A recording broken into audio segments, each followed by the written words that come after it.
We will be looking at area and volume of similar solids. We've already discussed the scale factor of corresponding sides of two similar figures was related to the ratio of the base areas, as the ratio of the base areas being the square of the scale factor. So in other words, we squared the numerator of the scale factor and we squared the bottom of the scale factor to get the ratio was a squared to b squared. We'll see that the volume holds a similar relationship in that if the scale factor was a to b, the ratio of the volumes is a cubed to b cubed. Now sometimes our problems will present to us the ratio of the volumes, and sometimes it'll present to us a single value that is the volume, or it'll give us just the ratio of the parameters or the scale factor.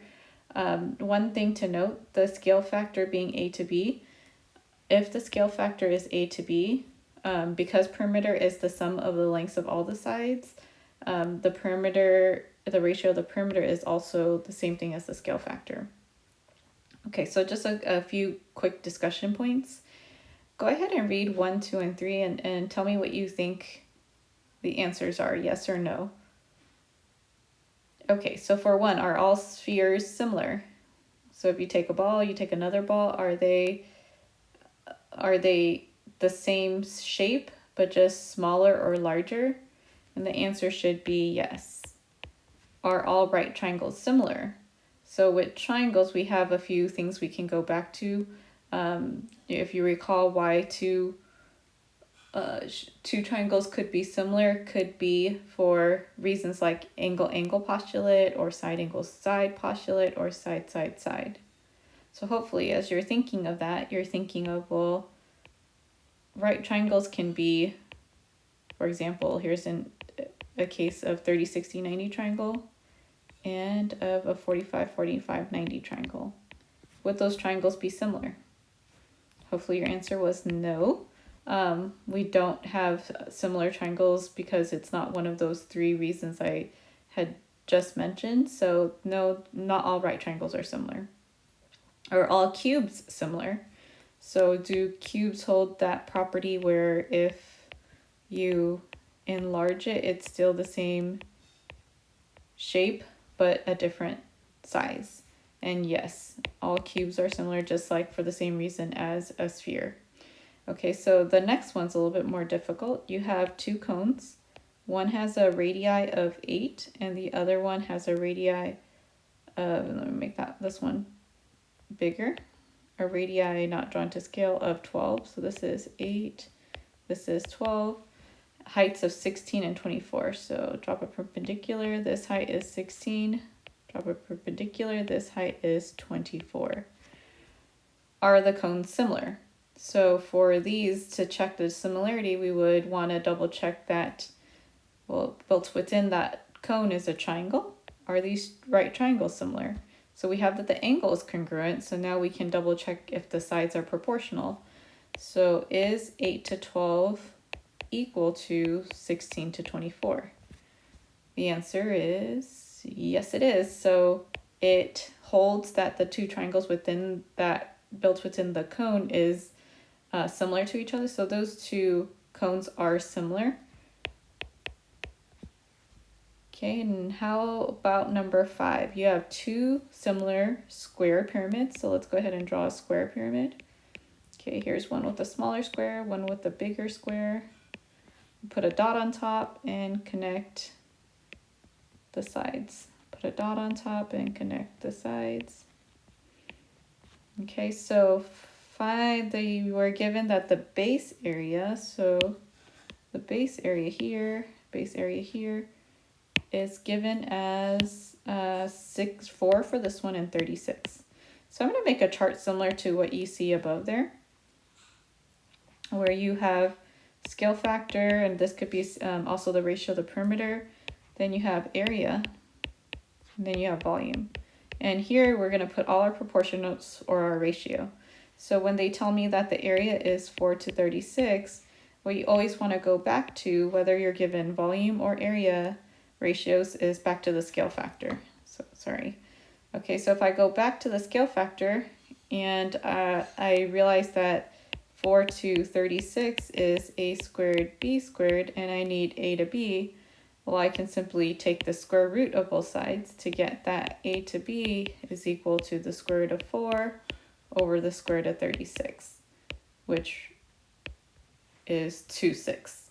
2 6 reduces to 1/3, so my scale factor for the sides is 1 to 3.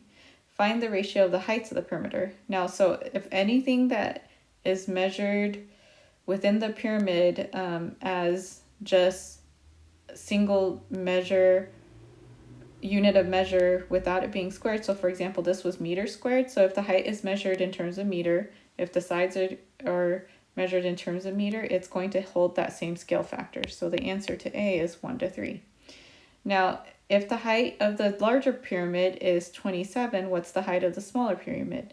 So this type of question, we're going to use what our information for the scale factor of the sides as 1 to 3, and they're giving us the larger, so the larger number with 3 being on the bottom should be at the bottom, and they want us to know what they want us to figure out what the height of the smaller pyramid is.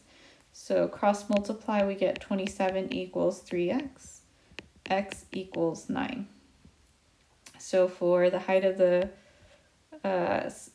smaller pyramid would be 9 meters. If the volume, so now they're talking about volume, of the smaller pyramid is 64, what's the volume of the larger pyramid? So for that, we need to figure out what this piece of information is here. Okay, what is the volume of what's the ratio of the volume? So we go back to the scale factor of the original, and to get to the ratio of the volume, we cube the top and we cube the bottom. So we get 1 cubed is 1, 3 cubed is 27. And so we use that ratio for C. We use that ratio, 1 over 27 equals, 1 is smaller, 27 is bigger. They give us the smaller one is 64, and we don't know the bigger one. So in multiplying that out, we then get, I believe, 1,728. So x equals 1,728. And so my answer to C is 1,728 meters cubed. Now, if you can scroll down to, I had you guys do this page 16 in class. Page 17, I'm going to have you guys start that and do that as a homework assignment, but I'd like you guys to take a look at question 5. Okay, so question 5, coffee sold at a deli cone in similar shaped cups. A small cup had a height of 4.2 inches and a large cup had a height of 5 inches. So right there, height to height would give us the scale factor. The large coffee holds 12 fluid ounces. So what is holding? What unit of measure would be associated with holding a number of ounces? And what that measures is volume. So now they're asking us how much coffee is in the small cup. So now we want to find the volume of the small cup. So we're going to start off with, so think of our scale factor. Okay, usually we have area, ratio, and then we have volume. This time they didn't really ask us for area, so we're going to use what we know of height to height. So 4.2 is smaller than 5, so that's going to be my scale factor. And I'm going to use that to find the volume of something. Before I find the volume of something, I'm going to need the volume ratio. So to find the volume ratio, I'm going to take the scale factor 4.2, cube the top and cube the bottom to get 74.088 over 125. Now that's going to be the proportion used in the proportion to figure out how much the large coffee holds. Sorry, how much the small coffee holds. The large coffee holds 12 fluid ounces. So if I can have you guys hit pause, set up the rest of the proportion, and see if you guys can figure out the answer. you should have had x over 12, cross multiply and divide by 125, and our answer should have been x equals 7.112 fluid ounces.